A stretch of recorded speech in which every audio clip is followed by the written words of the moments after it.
First and foremost, the disease of addiction is a problem that manifests itself in imbalance and extremes. The addicted person lacks harmony. The main problem is the emotions. It is with emotions that the addict's problems often begin. We are very sensitive. We feel everything too strongly and with excess. We feel every emotion excessively.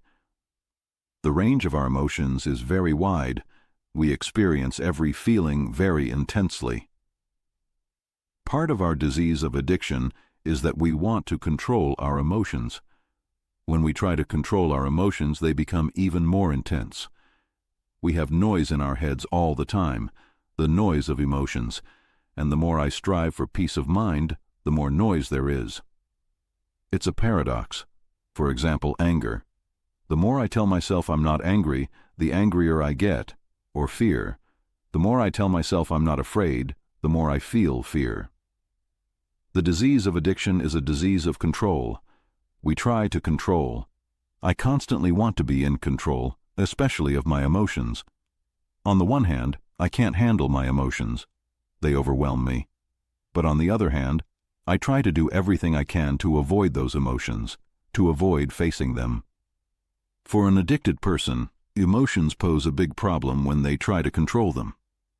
When an addicted person faces challenges or changes, they are most afraid of the emotions they will experience. As an addicted person, I am afraid of any change and new situations. Because I go into these situations without faith, I don't have the strength to do so. Recovery comes to me through a different approach and a different attitude. I begin to see difficulties as obstacles that help me grow. I can see difficulties as lessons that help me grow. Through these lessons, I can draw closer to God. A person cannot come closer to God unless he experiences powerlessness. Powerlessness means weakness, the inability to change a situation by one's own strength. It is the feeling that I cannot change the situation on my own. I feel the pain. If I have strength, why do I need some external strength? When I don't have strength, I need support, and I need strength. The disease of addiction constantly creates the illusion that I have strength and can handle the problem on my own, but it really doesn't. I realize that I need help and support. In reality, I realize that I don't have the strength to change. I cannot change my life on my own. I feel an inner conflict, and it affects my relationships with others. I am constantly dissatisfied with myself and criticize others. I think I would feel better if I could solve this problem. If I can deal with the spiritual unbalance that manifests itself in extremes and mental emptiness, things will get better. I had the same lifestyle. I was using and trying to find new ways to use. I was up and down, up and down, up and down. I was constantly searching, chasing, obsessing. The program showed me that I was constantly trying to avoid facing myself, my emotions, my thoughts. I am afraid to even dream. Or I start acting on it with obsession. I have two extremes. Both are dangerous. If I avoid it all, I can't live my life. I can't be me. Many of us will admit that from childhood, we were kids who were constantly running away from everything. For many of us, it was important not to face ourselves, because I've always been uncomfortable with myself. Also, addiction is a disease of obsession. When I lose control of something, it can end very badly. Nothing can make me give up what I want. When something happens around me, it can jeopardize my desires. Or, for example, when I get hurt or something happens around me, I feel like it's done on purpose for me, and I start to feel like I'm the only one who feels this way. I start to realize how much this world doesn't understand me. I start thinking about what a wonderful person I am, how unlucky I am, how everyone around me is not like me. Then the world would be a different place. The disease of addiction is the disease of self-deception. Addiction is the disease of dishonesty. The disease of addiction is constantly blaming others for what is going on inside and out. The disease of addiction makes me a very disgruntled person. I am constantly looking for something in the world around me to fill my inner emptiness, and I feel like if I find this or that person, everything will be okay. Maybe it will be that person, or that husband, or that wife, or maybe kids will fill me, or another beautiful home, or another job. Maybe if I am loved, that will fill me up. Or if people think well of me, that will fill me up. But step 1 shows me that the more I try to fill this inner void, the more it grows. On the program, it's called constant dissatisfaction and constant mental emptiness. I am a person who feels dissatisfied with myself and what I am doing. I constantly need permission to act. The disease of addiction starts as a small parasite. Our program says that once is not enough and 1,000 times is too many. Why does this happen? What happens to the parasite when it begins to feed?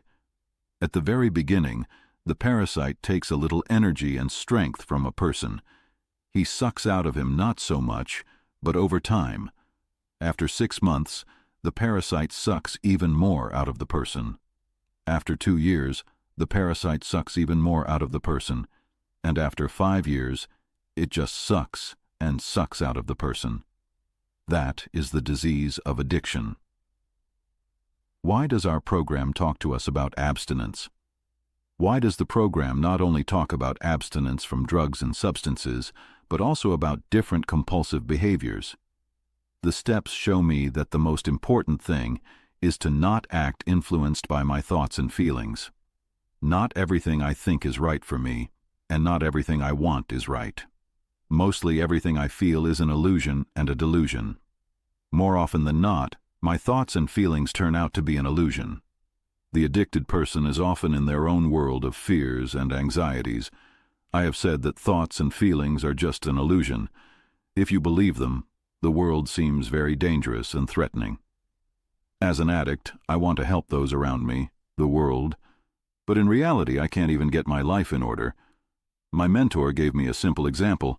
He said, "Look, you see, you can't even manage a small stall, but you want to control a huge supermarket." I asked what he meant by that. He replied, "Your life is out of control. You can't even control your life, let alone the lives of your wife, your children, your loved ones, your co-workers. You can't even get your own life in order." I said, "But that's what society expects of me, isn't it?" The disease of addiction is a disease of expectations. The goal of recovery is to give up expectations. When I expect something, it leads to disappointment, and I begin to destroy myself. I had previously talked about the disease of addiction as my personal problem, but now I realize that it affects everyone. I talked about how the disease affects my life. Let's look at the situation I am in. I have people in my life that surround me. My wife, my husband, my children. I am dependent on them. There is a lot of noise in my life. My noise affects those around me. When I am immersed in my problems, I forget that other people also have their own problems and their own noise. When these two noises collide, there is an explosion. The program teaches me to be aware of and accept what is happening. If I capitulate to my mood changes, to my noise, feelings, and thoughts, to my shortcomings, that is, to my undesirable, harmful, destructive behavior that I try to change but cannot, it means that I want to stop doing something. I want to change my behavior, but in my own strength, I am unable to. When I accept these thoughts, feelings, and behaviors in myself with the help of the program, I can accept those around me as well. Until I accept myself, I cannot accept these things in those around me. Let's say I am immersed in some illusory world, and I think of myself as someone who follows high spiritual principles. It seems to me that my spouse must also be a person who lives according to these principles. However, if I accept myself as I am, with all my imperfections and experiences, I realize that my wife or husband may also have similar feelings. I accept that they too may have problems and discomfort. I try to be open and understanding towards my loved ones, even if they do not always share my views and moods. I try not to judge them harshly or demand from them what they cannot give. This program helps me to change my attitude to those around me and accept them as they are. I realize that we all have difficult moments, and it is normal. It is important to be tolerant and understanding, even if we don't always agree with each other. To me, the phrase, "I have a lot of noise in my life," means that I feel discomfort and dissatisfaction. I don't feel fulfilled and joyful. I lack harmony and peace. Because of this, I start to feel sorry for myself and think that my life is not what I would like it to be. And so I start thinking that things will change if this or that happens, and that leads me to start destroying everything around me. Anyone who is around me in this situation does not envy me. He becomes a miserable and poor person. I have seen this over the years and realized how my moods change. These swings from bad to good, good to bad, affect the people around me, my family. It's important for me to take responsibility for this. It's important to realize that this is my problem. The world around me is not my enemy. The world doesn't want to hurt me. It's not at war with me. It is my addiction that causes me discomfort and pain. Addiction is a war. It is a disease that constantly makes me fight. My disease is a constant opposition. It is constantly set against everything around me. I constantly feel like an anti-human who is against everything. The program teaches me that if I am such a difficult person, I have a spiritual problem. I can feel bad about myself. I can be unhappy with myself. I am a person who is not happy and criticizes. Maybe other people have their flaws and character traits too. Why am I allowed to? Why do I have the right to do that? But why don't other people have the right to do that? Like criticize or be dissatisfied? It seems to me that I am somehow special and others are not. It is very important for me not to shift the responsibility for my actions to the world around me or my parents. I have to take responsibility for my own actions and my own life. My behavior has always been a result of my feelings. If I think back to the past, I can clearly see that. People who are guided by other principles, such as spirituality, may not act under the influence of feelings. My feelings are my enemy. The spiritual way of life we are indoctrinated to live is to stop acting under the influence of feelings. We are not talking about whether this is bad or good. We are talking about getting rid of the problem. There is no such thing as if a person has done something. Is it good or bad? Number. Often a person just can't do otherwise. Let me tell you a story. One day, as I was driving home, I thought about what kind of person I wanted to be that day. I decided that I would be calm and kind and that nothing could make me angry. I was sure that whatever my wife said to me would be said with love. But unfortunately, when I got home, everything changed. My sickness and insanity came out and I began to act out of my feelings. I needed more of God's presence in my life, so I didn't act out of my feelings. I realized this, but I needed to act. When I act out of my feelings, I act out my illness. I thought I was going to be okay, but it was an illusion. I thought I could handle myself, but it was impossible. I was breaking down and I couldn't handle my own strength. I couldn't get through the situation. I was just falling apart. I needed to realize that I had a problem in several aspects. The first aspect is my feelings. The second aspect is my thoughts. How I think and how I perceive the situation. How I feel about what is going on. A person can say or do something, and I can make a drama out of it. I can create a tragedy. The program asks me, "Are you perfect?" Of course not. I don't feel good all the time, and I don't live in constant balance. Maybe you need to rethink how you treat those around you. I realize that nothing is perfect in this world except spirituality and God. It is important to realize that other people are not perfect either. This allows me to have compassion. I can show mercy, gratitude, and love to people, especially to my family members, my children, and my other half, to my brothers, sisters, and parents. The program shows me that they are suffering too. Maybe God has not yet opened their eyes to what they are doing. Maybe they don't need the program. My responsibility lies in how I behave in these relationships and what I do. The disease of addiction is the disease of snobbery and selfishness. It often happens that a person comes to a program, spends some time in groups, and suddenly becomes a professor. He comes home, sits down at the table, and starts analyzing everyone. A discussion begins about how his other half is not in self-concentration or connected to God, but is operating on defects. I need to see my part in the world. My disease of addiction is constantly looking for a way to escape reality and myself. When I want to be in control, I don't care who gets hurt. I am fighting my selfishness, and that is the process of recovery. Working on my selfishness is very difficult. Humility for me is feeling that I am no better than anyone else. I try not to compare myself to others, but to look for common ground.